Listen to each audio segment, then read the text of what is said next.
ኢንቨስትመንት በሚመለከት በኔ እምነት አንተም እንደምታምነው አንድ የሚባል ሳውዝ አንድ የሚባል ዌስት ያለ አይመስለኝም።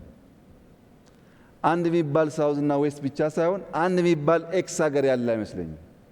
በዛ ሀገር ውስጥ ከፍተኛ የፖሊሲ አመለካከት ዲቪዥኖች አሉ። ከፍተኛ በነዛ ሁሉ ክፍልፋዮች ውስጥ የኔና አንተ ስራ እየገቡ ኦፖርቹኒቲስ መውሰድ። የሚጣሉ ካሉ ባካችሁ አትጣሉ፣ ጥላ አያስፈልግም።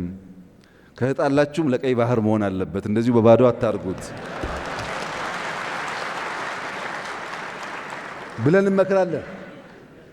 ወንድ ልጅ መጣላቱ ካልቀረ አገር መጣላቱ ካልቀረ ብለን እንመክራለን። አንዳንዱ ነዳጅ ያጣላዋል፣ አንዳንዱ ክብር ያጣላዋል፣ አንዳንዱ ነገ ማን ይቀድመኛል ያጣላዋል፣ አንዳንዱ ቀይ ባህር ያጣላዋል። እና እንደ አግባቡ መጠቀም ጥሩ ነው ለማለት ነው።